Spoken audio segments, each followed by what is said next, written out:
Welcome to Behind the Lines, coming to you from the socialist, Marxist lines of Washington State.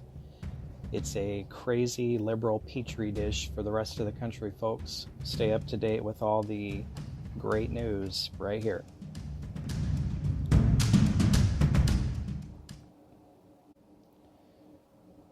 Well, it's been an interesting week, hasn't it? After this whole Capitol riot debacle, Trump has been completely banned from social media, and of course everybody's decrying that social media is not the town square, but really it is, and they've made it the town square. They've made it the place we all have to go to vent our frustration or talk about whatever we decide to talk about. And you've got the people on the left now saying, well, they're private business. They can do what they want and block who they want. But it's funny, this double standard continues, of course. I know here in Washington and the Northwest and all over the country in the last several years, we've had private businesses try to make decisions about things like baking cakes and stuff like this for people they don't want to bake cakes for.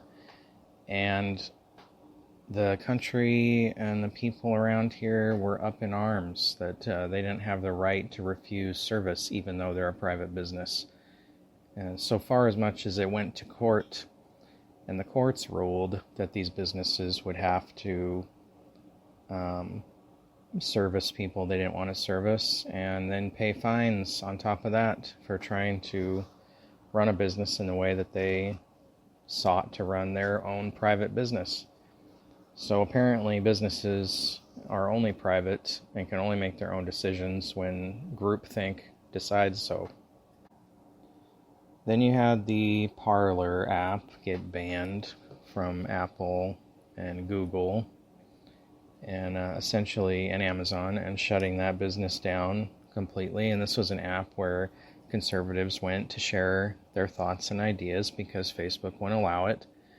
I had an account on Parler. I didn't see anybody calling for violence or any of that. It was just sharing news stories and whatever, and there was actually a lot of news people on there as well, and conservative talk show hosts. But they were talking about things that Facebook won't allow because Facebook is all propaganda.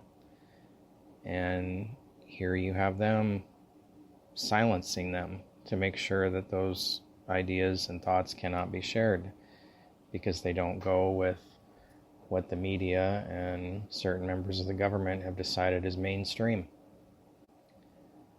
The Wimkin app, which was also another social media app, was shut down yesterday, and but they are back up. So I assume that they said they were shut down by Apple and Google Play, but I assume they made concessions that both those companies wanted, such as monitoring things people say and blocking or banning them for saying it.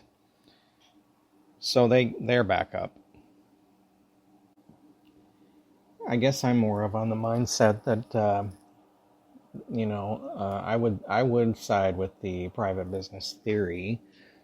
I think private business has the right to refuse service or block or ban if they choose to do that, but it needs to be fair. You can't just block one idea. I think, especially if they're basing it off of calls for violence or things of that nature, when you've got BLM and Antifa groups on Facebook calling for violence. They have for the last 4 years. They've called for violence. You've got actors and actresses that have called for violence directly against President Trump and his family, and nothing is done. They're allowed to continue. You've got terrorists from the Middle East with Facebook accounts. They're allowed to continue to have accounts. So you can't say you're blocking people because of calls for violence when you have these other groups openly and actively doing it and continuing to do it, and their accounts are still active. These BLM peaceful protests that occurred for the last, I don't know, 7, 8, 9, 10 months in some places, completely encouraged by media and politicians. They supported all of it all along. Police officers were told to stand down and were not allowed to do anything while they were assaulted and verbally abused, and there was no outcry from anybody. At least 23 people were killed during various riots throughout, 700 officers injured at various peaceful protests during this time. More than 150 federal buildings were damaged during the course of this, and hundreds of small businesses were destroyed, and nothing. Crickets. Politicians stayed quiet, supported BLM. Local politicians supported it. Pure insanity. But then you have the Capitol riot that occurs in the palace of our royalty, and all politicians jump on that bandwagon, and it's time to put an end to this, and it's time to use the police on them, and it's insanity. Do you have any common sense? Are you looking at this with open eyes? You cannot see the sheer insanity of the way these incidents were handled. And now the big buzzword on the media is it's not about the whatabouts. It's not about the whatabouts, talking about, the stuff that happened before. Well, it's funny because it's always about the whatabouts with everything else with the media, going back on everybody's past and what about this and what about that. And it's only when it ever applies to their narrative that it matters. The sad thing is the people on the left that are calling for all this censorship just don't seem to understand that eventually that circle is going to come around to them too. And they're going to be censored as well. And they're going to be left wondering what happened. And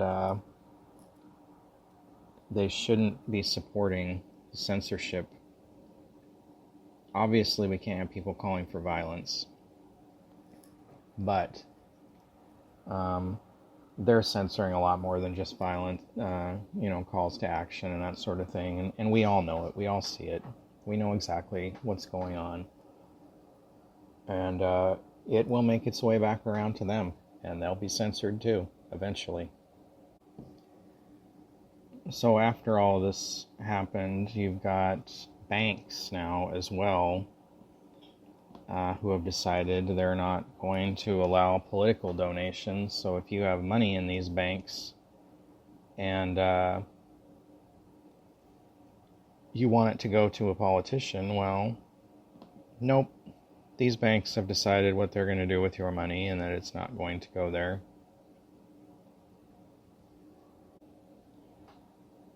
So JP Morgan Chase, Citigroup, and Goldman Sachs, among others, have all stopped donations to political action committees or PACs. You've got banks like Deutsche Bank that said they'll no longer do business with Trump, privately in his business. Which, it's up to them, but here again, you've got, if banks decide that they're not going to do anything with conservative people, it's just another way to control everybody. And you've got all these rules on banks about who they can lend to and how they can look at that and discrimination and everything else. And yet now they're going to take a political party affiliation and use that as discrimination to not loan you money or not allow you to access your money or send your money where you want to send it or whatever. I mean, this is insane. We have two parties in this country, Democrat and Republican, and if people want to support the Republican Party, that should be their option. And the bank, who is just a broker, just a holder of your money, should not be able to say, no, you're not giving your money to that person. There is something fundamentally wrong with that. And where is the ACLU on all this garbage? They should be standing up for people's rights.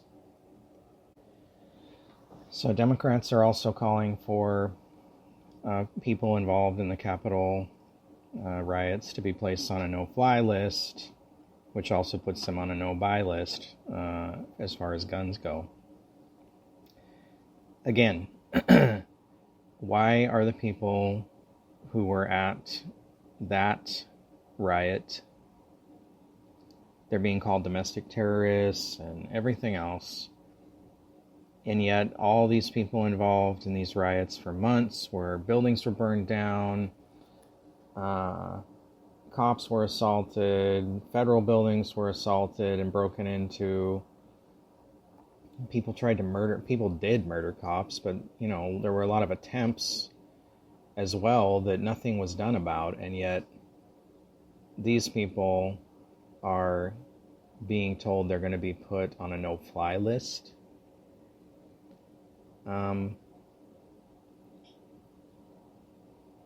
Even the ACLU did talk up about this. They objected to the idea of banning gun ownership for those on the list. Of course, this was back in 2016, and apparently they feel that the no-fly list has already been used to abuse the civil rights of Americans. So hopefully that doesn't fly, but why the double standard? Why people who go to the Capitol and protest are being treated like this and called domestic terrorists and being threatened with being put on lists and banned from this and banned from that, and yet you've got all these other crazies all summer long, spring and fall, doing the same, doing worse, and nothing happens. Again, it makes no sense. This is just the beginning of our rights being violated and suppressed. Just the beginning. Biden isn't even in the House yet, and it's going to get a whole lot worse before it gets better. I hope you're ready. I hope you're preparing now. Now is the time to be ready to weather the storm that's ahead. I don't know, folks, where we're headed, but it's not a pretty picture. So anyway, things to think about. Contact your representatives. Let them know you disagree with things they're doing. You can email them easily, usually from your state capitol website. Do it. Speak up. It matters. Your representatives will listen. Just do something. Don't sit there and just post things on social media. Contact your representatives. Tell them you're not happy. Just be professional, be polite, but get your point across and know what you're talking about. All right, folks, have a good day. Be safe.